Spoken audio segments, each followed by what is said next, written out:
It was interesting timing. The reason I want to raise this particularly with personal experience of the case, I know there's all sorts of speculation about what really happened and was Henri Paul drunk and why they took the route they did. It was completely circuitous.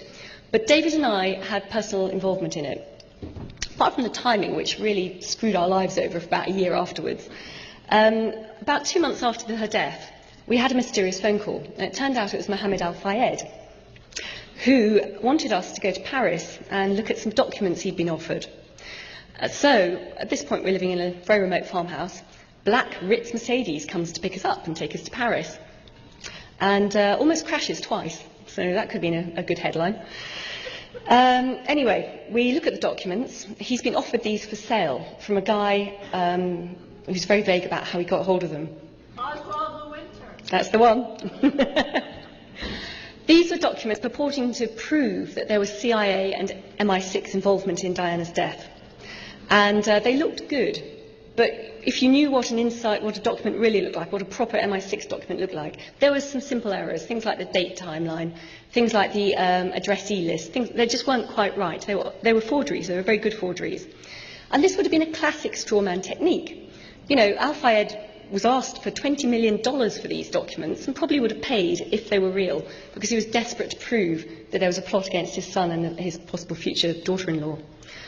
Anyway, we saw that they were forgeries, they were fakes, and it saved him $20 million, but also saved him embarrassment. This would have been a classic straw man operation, whereby he would have bought them, held them up to the world's media and said, look, I've got proof. And then the authorities would have turned around and said, look, it's so obvious, look at these simple errors, of course they're forgeries. You can imagine what would have happened. Anything else he ever found out, he would have been dismissed as a fantasist. So, his entire campaign for justice for his son would have stalled pretty much before it started.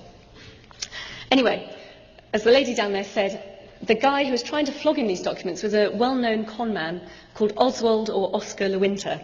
He was also notoriously an MI6 agent. He was quite well known. Most agents were pretty, their identities were quite tightly held. He was pretty well known, though, because he seemed to get involved in all sorts of dodgy activities. So that, to us, proved that there was an MI6 interest in this. And then, of course, we started looking at the other evidence and all the rest of it. And I have to say, my personal opinion, I think, yes, they did intend to at least seriously injure or kill her. And it's not just about the fact that, was she pregnant, wasn't she? We'll never know, because they embalmed her against all French law so quickly. And all the other speculative things you see in the press. It's also the fact that it was reported that she was being a great success in the landmine campaign that she was running. Yes. But also, she was about to go into campaigning on the behalf of the Palestinians. Now, you can imagine someone of Princess Diana's profile doing that. They would not have tolerated it. They could not have dealt with that. So I think that's why she was taken out. I think they'd probably been planning it for a while, and it was just perfect timing. They did it when they did.